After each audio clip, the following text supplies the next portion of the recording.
Wow, that's amazing, Daniel. Be humble, be bold, be immersed, be fast. That's truly the epitome of our culture. Thanks a lot. I think we can't allow Daniel to go just like this. We should have a lot of questions to him. But before we could do that, I would really want to bring on stage two wonderful people. There were 5, but 2 did not come to India. So who is there? I'm trying to call them to be on stage, to be along with Daniel, to take questions. How many of you know the name of all founders of UiPath? What if I say you will get an iPhone if you name them correctly? Lot of hands, okay. The 5 founders of UiPath, obviously the main pillar is here with me. There are 5 people. The second person is Marius Tirca in no order, Lavinia, Andhra, then we have Adrian. So these are the wonderful people who made it. I would like to call on stage our Chief Technology Officer and co-founder of UiPath, Mr. Marius Tirca.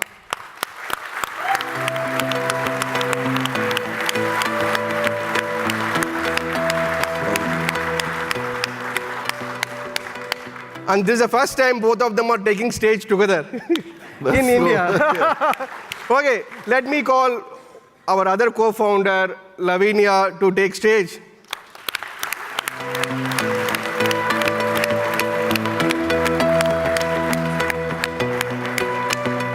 Guys, this is a rare moment. It's very rare we are able to get the co-founders together on stage because of the hyper growth. There are a lot of responsibilities there on the shoulders.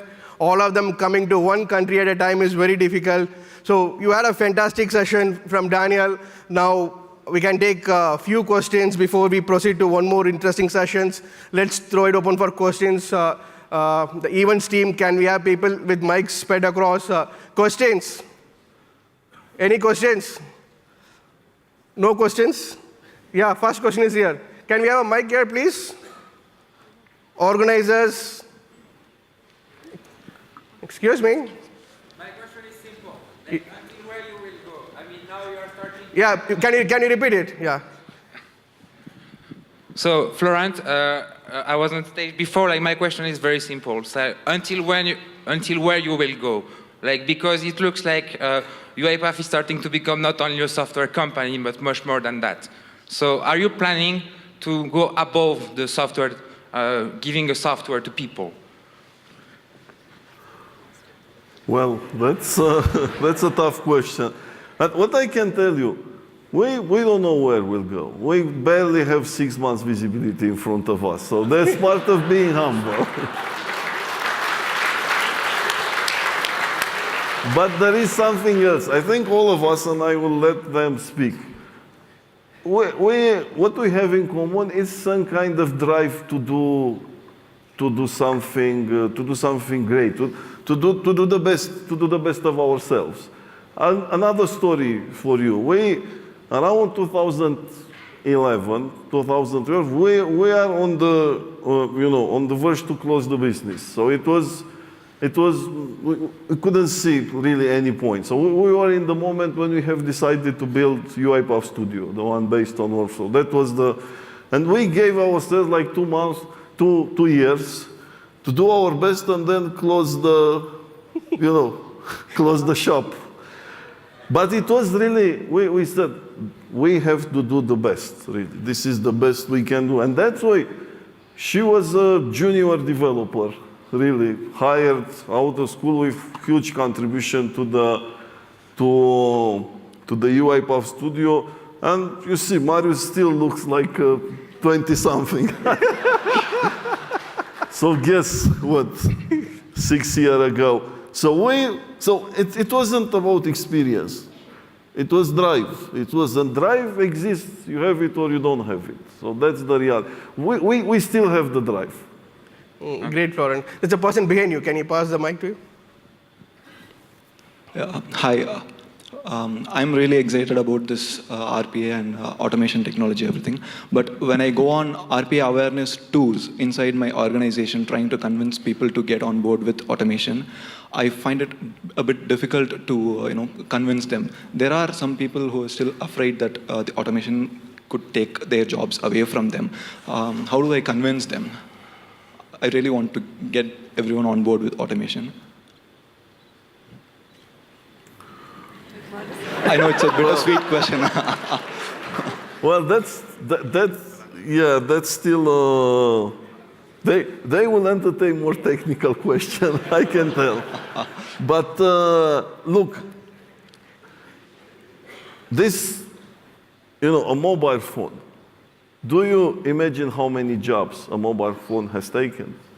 Think about it. Yes. And technology, in a sense, doesn't take jobs. Technology transforms jobs. Automation transforms jobs.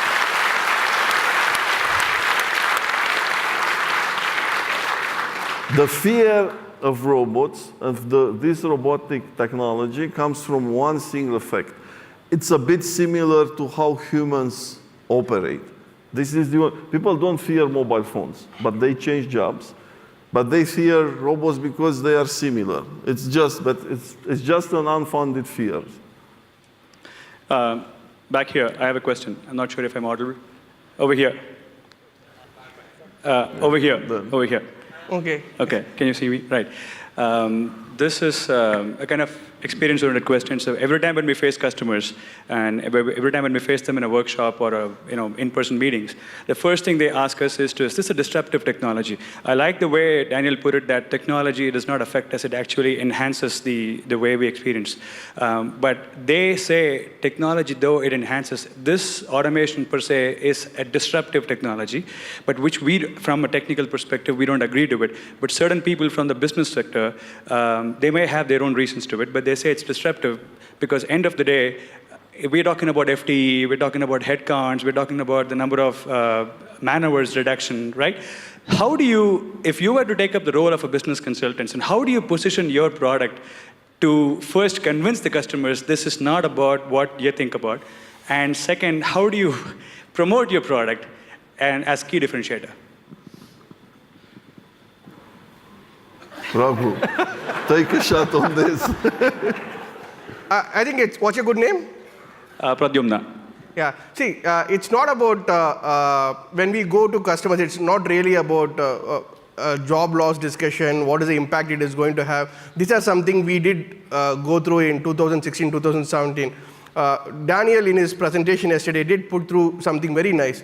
It's all about, for all of us, we do a lot of monotonous job, right? It is taking the robo out of the human being, robo out of each one of you and keeping it aside, and you do a value-added work that can change your own life. That is a whole thought process behind it.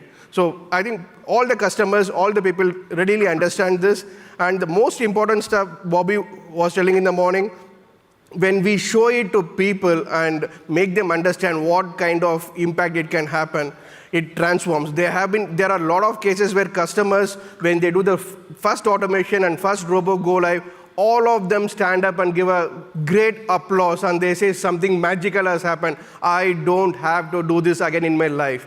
They're extremely happy. That is the truth. Hi. This is me here in the front. Yeah. So this question is in the same vein. Do you have some quantification of the kind of productivity improvement this is going to bring about for human beings? You're talking of personal robots, a robot for each person, and Google came and a lot of us kind of started doing things in seconds what used to take hours earlier, right? So do you have any quantification of how much time this is saving for humanity as a whole, or whatever? I'm not sure I got the question. So what is the quantification of the benefits? That's what you're exactly. Of the productivity. How much time is it saving? It is very difficult to quantify. We aim with the attended bots, with the robot for every person, we aim up to 10% productivity increase for everyone. So in an organization that has 60,000 people, you can understand the cumulative benefit it can happen when you have a robo for every person or every employee. Super, thanks. Hi, this is Rupesh. Hi, this side. Which side? Let us call this as 1, 2, and 3. Okay. Okay, first of all, many congratulations for this wonderful event, and really privileged to see these young founders on the stage. It's inspirational, that much I can say. Now, my question is this, that I certainly see this, the RPA is the hotcake today. As you are in the market, there are the competition also in the market. The simple question to the CEO is this, that what is your key differentiator? Where you feel that you are winning this? Well, you are our culture specialist, Lavinia. You should answer. Our key differentiator, well, yeah, it is the team behind the product, the team behind the sales, the team that organized this event. So yeah, the values, the 4 values is what made us, or brought us here, and you guys, of course, the community as well. Thank you. And this cannot be more than, I cannot say anything more than this, really. Thank you. Can we have questions from one? Yeah, hi guys. This is Krishna here. 1, 2, 3, Krishna. Okay. Krishna from Walmart Labs. Okay. Yes. It's not a question. It's just wanted to thanks because owners are really here. And I can correlate, and I think everyone as a developer here in this room can correlate. Your words are really true. It gives us a niche technology, and it's a privilege to work as a UiPath developer.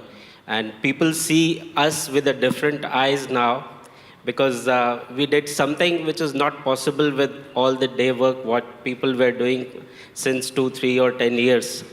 So I really thank you for that, and it's your constant endeavor that all the enterprise, big enterprise are coming down and looking for UiPath and what they can provide in the future. So I really thank you for that. Thanks, Krishna. Can you have there? 1? 3 seconds. 2, 1.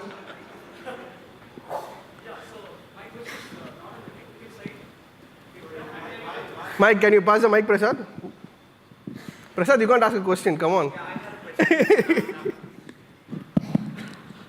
Yeah, so my question is not on the, like a developer, so it's most on the business. So I'm more interested into startups. So looking at UiPath's history, like a company that grew from 10 people to 2,200 people in a very short moment of time, and $1 million company to $1 billion company, and the roots should be really strong. 3 billion. Yeah, okay, 3 billion. So the question is, any company that grows from a startup to an enterprise, it goes through a phase called growth pain. So then hiring new leaders, maybe onboard of new investors, or increasing the community, expanding throughout the world. So what are the growth pains you have, and you give the advice to young entrepreneurs that are coming up in life? Yeah. We could write a book on the growth pains. Yeah, but Marius, you know quite a few. Yeah, can you hear me? Sorry. Yeah. So I've been together with Daniel for 14 years building this company. So we've been through kind of a roller coaster with ups and downs. What made us successful was these culture pillars that Daniel described. And we didn't know how to manage people, how to organize and structure such a big company. But sharing these values among the first few employees and being able to transmit them from generation to generation helped us to maintain the glue as we have grown. So, yeah, of course you embark on a mission, an impossible mission when you start a startup, and you have very few chances of success. But if the ingredients are right, and you stick by your principles, and you have the luck and timing that you had with a product market fit, you will be successful as well. And I think one of the initial principles when designing, I didn't get any technical questions, so I'll try to sneak one. So when we are building this platform, one of the principles principles was to create an open platform, because we were aware that we cannot build everything ourselves. So we had to create all these extensibility points for others to build on top and make this bet on the community. And I think in the end, the most successful platform will be the one with the biggest community. And this platform was built by developers for developers. So you are contributing to our success, and I hope you'll still invest in us in the long run. Thank you. Thanks. From number 2, can we take questions from 2? Anybody from 2? Can we have mic? Guys, can we have 3 or 4 mics and more people spread across in the interest of the time? Can we have a mic here? I have a question from 3rd. 3rd, okay. Yeah. 2nd lost the chance. Yeah. My name is Onkar. I wanted to ask, like, a few vendors are there, so many vendors are there, those are the resellers of UiPath platform. So if I have 3 options, like Blueprint, Automation Anywhere, and UiPath, how will I convince my customer or client that we should go by UiPath? Well, ask them to come to this conference. This was... And do a POC with all. My best advice is really do a POC, same process, all 3 technologies, and this is all you need to do, really. We never lost one POC in our existence. When it's a fair, when it's a fair competition, you put these 3 technologies side by side, same process, we always win. Maybe that's not humble, but that's the reality. Question from 1. 1, yes. Daniel, you just said you have visibility up to 6 months in terms of future. Yeah. So I'm going to hold on to that and ask you a question specifically about that. $200 million to $1 billion in 11 months, and $1 billion to $3 billion in 7 months. And what next? What next in next 6 months? And especially with what we saw today, where are you going? What's your gut feel?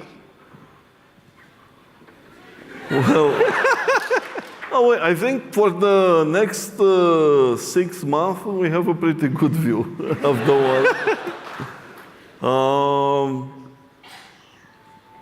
Look, our focus is to prove to more than 100 customers that this technology can be scaled enterprise-wide.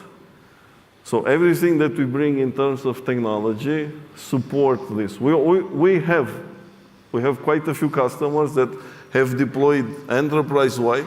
Now we want to take the blueprint of an enterprise-wide deployment, which is a complicated thing, and put in hands of the next generation of customers that are on a relatively earlier stage. But to me, enterprise, we can also define what is enterprise-wide in a sense and in terms of savings.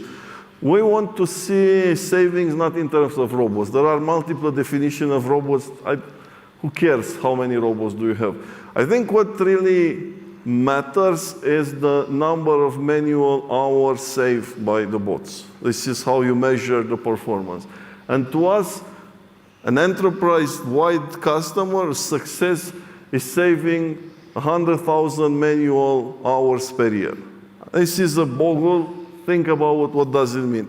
But this is transformational. If we prove as an industry that we can scale every enterprise customer there, that's a game changer for all of us.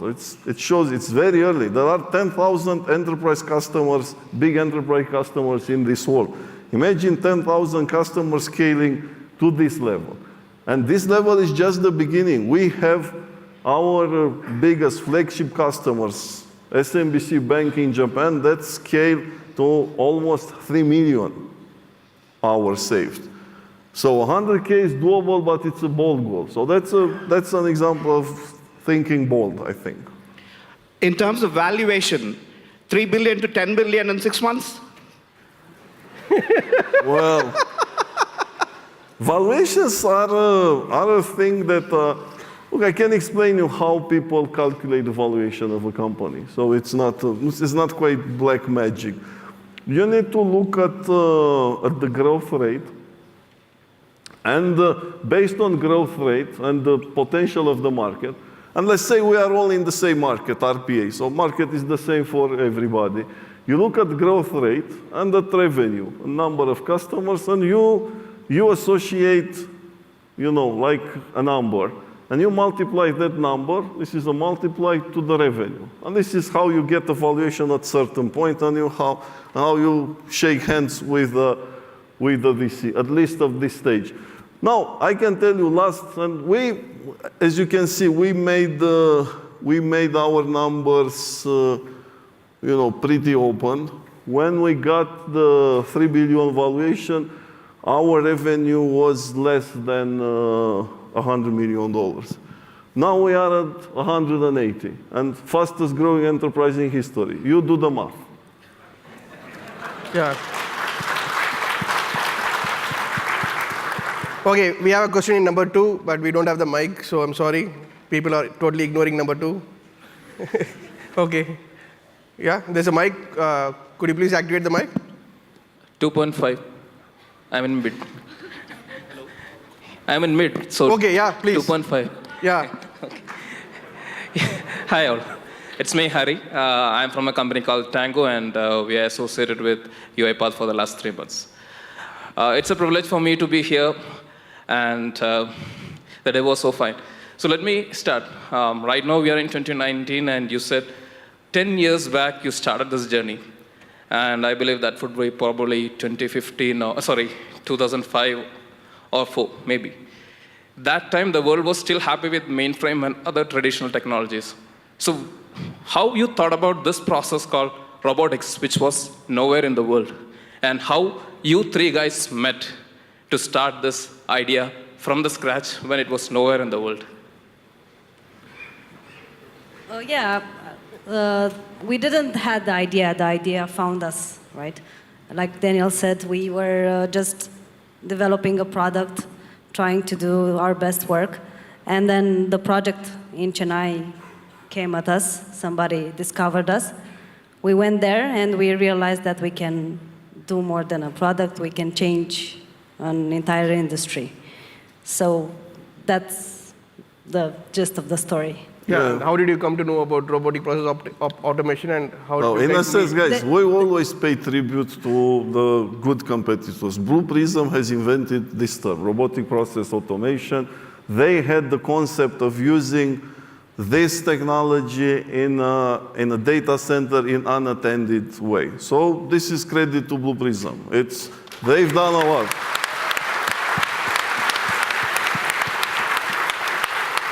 But, the one that makes first, technology and idea is not necessarily the one that comes with the best technology. And we've seen many times. Think about Google in search. It wasn't Google that has invented search. Facebook in social network. But always I give credit to Blue Prism for what they have done to this industry. And how we met? We met at the job interview. This is my first job. Yeah. Both for me and Lavinia, we joined UiPath at the beginning of our careers. Wow. Yes?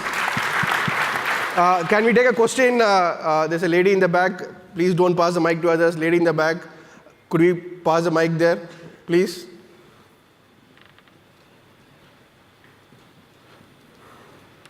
We believe in giving equal opportunity. Thank you so much. It's a really privilege to be here this evening amongst all you guys, and thank you for hosting this. So my question to you is with respect to AI, and we saw, we saw a lot about it in the breakout section. So when you see opportunities for AI to recognize biases and diversity, how do you see or foresee that to be embedded with that of UiPath?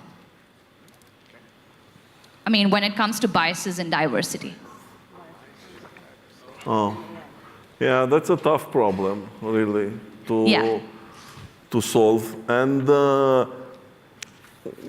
we talk a lot about AI in the context of robotic process automation. And this is where we are focusing the most is hopefully not something where bias will come, but it's not impossible because in a loan application, the machine learning can start becoming biased. To me, right now, I think we are very early stages, and our customers are still very reluctant to deploy machine learning, kind of unsupervised machine learning at big scale. Look, for example, I had a discussion with an insurance companies, and there are companies out there, they come with the message, we will come to you, dear insurer, and we will replace people, everything. People will become secondary. Machine learning will become the brain, and people will be just the servants. And they will say, fuck you off. Because we are humans. I don't care about being directed by a big brain out there. They will always be out there to serve us.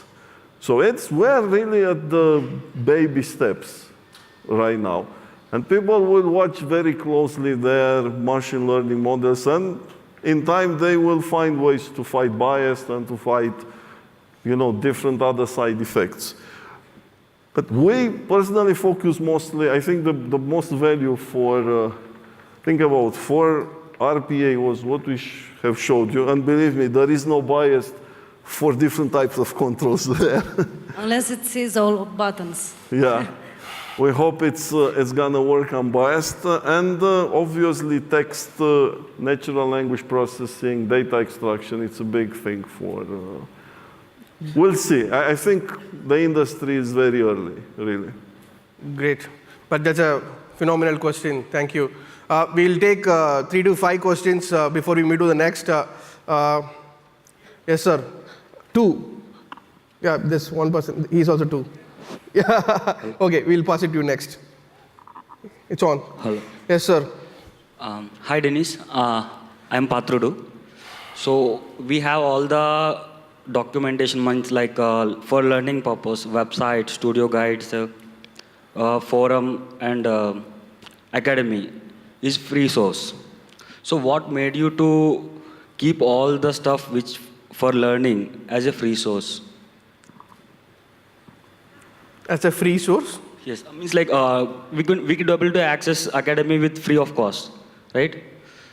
Okay. The question is, what made you give it free, correct? That's the question. The entire resources around UiPath into academy and community, what made you do it free? That's where we live in a world where not doing this, it's less common. We are living in a world where being open is common. It's not, give me a reason why shouldn't I give it free. I can give you the reason why other people, they are afraid that we copy their freaking features. This is really not the reason to prevent access to everyone to your technology. It's a joy. In the end, this is why we are developers. This is why we build software. The more people use our software, the more happier we are. If our competitors copied our Anchor-based technology to make the robots much more reliable, but it's good for everyone. In the end, I don't even want them to fail, because it fails, it's a bad cost to the entire industry. We should rather make this software together better, working, because that's ideas float in the air all the time. And look, we will always be open. I challenge anyone to having a different model, really.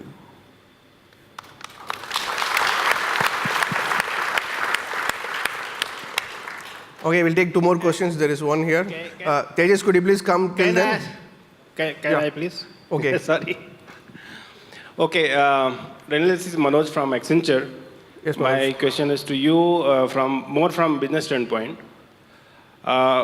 We know that UiPath has excellent features compared to other competitors.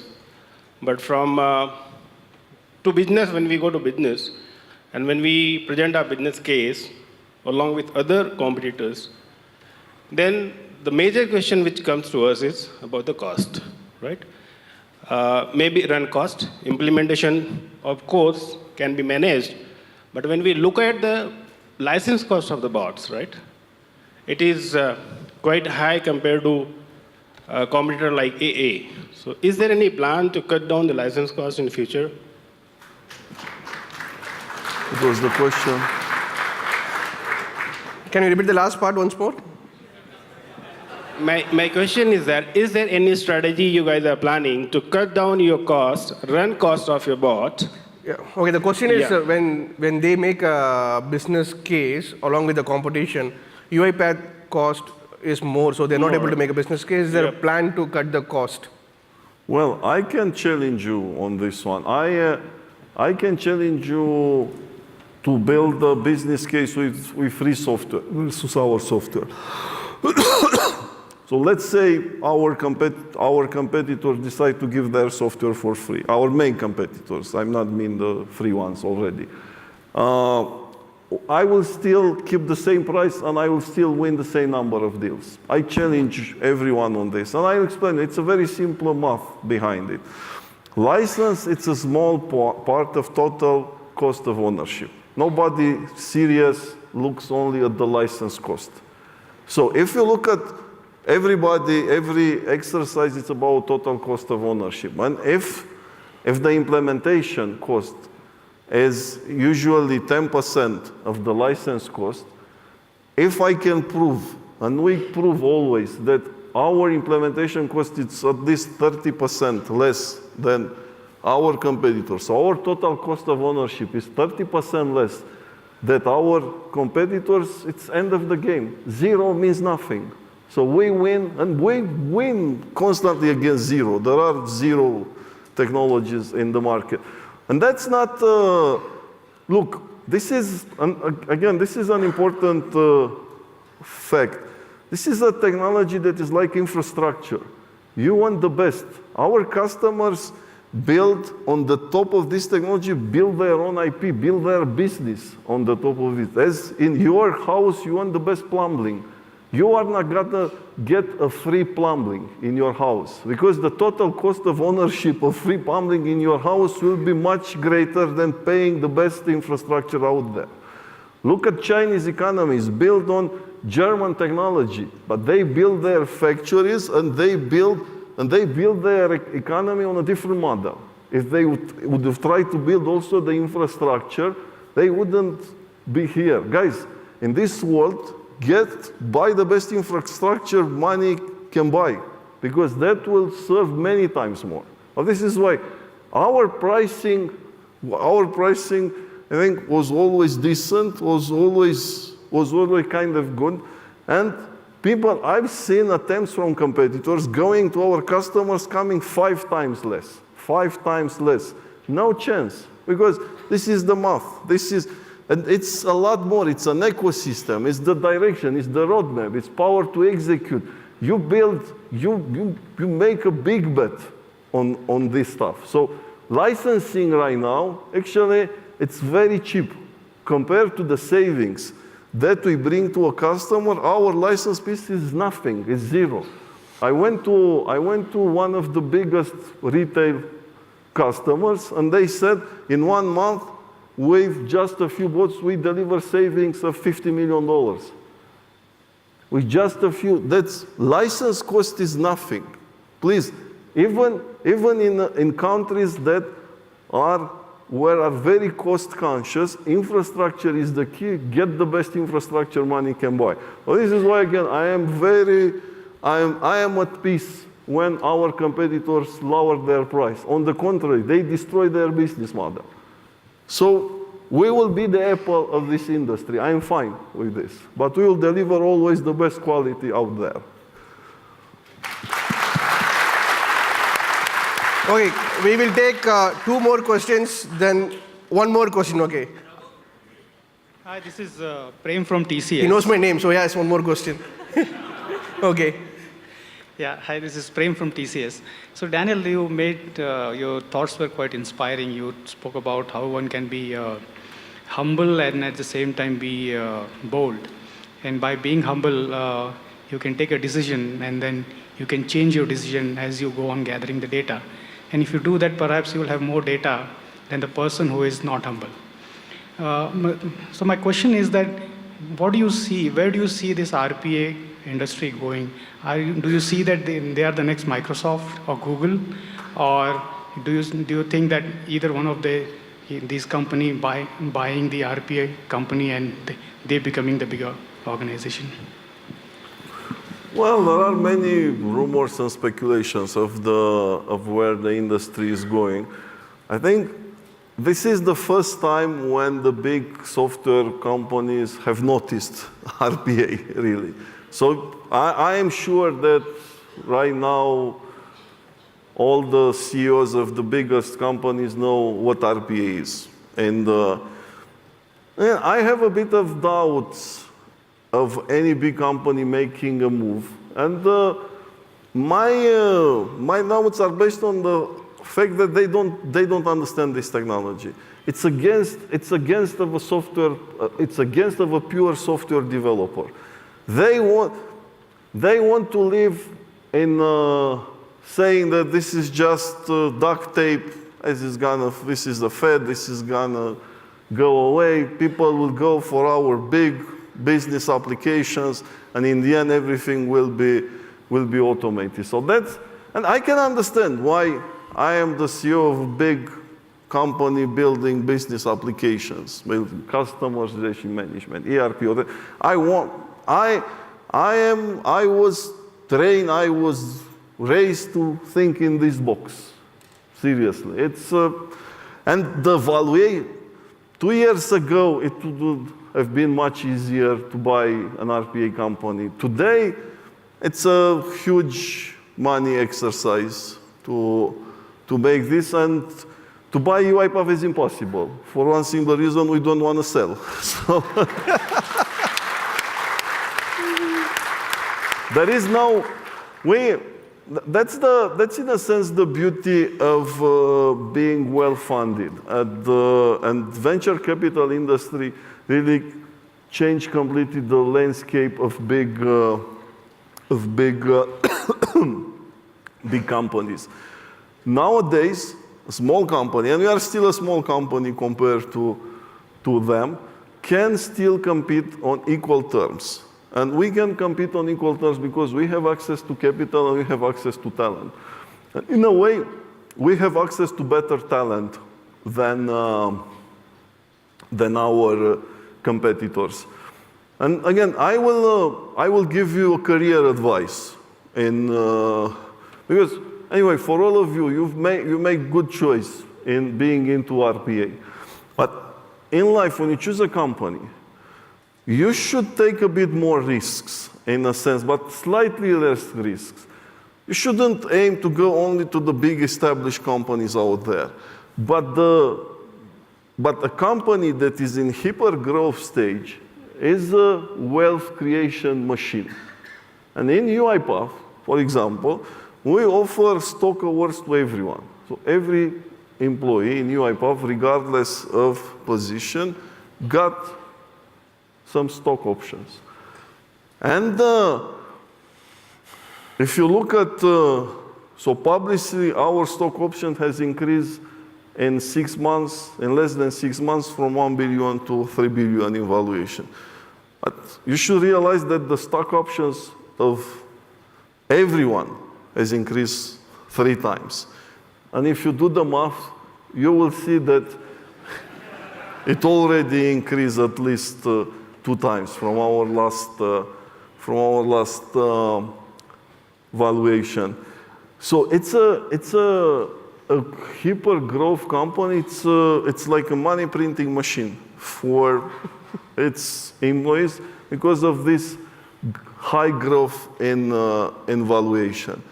And the risk is not big, really. The risk is going to Microsoft and going to UiPath. I don't perceive its risk here. But the upside, it's way bigger.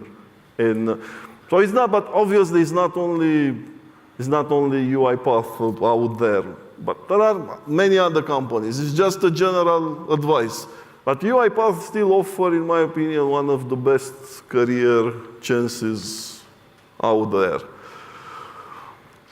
Great, great.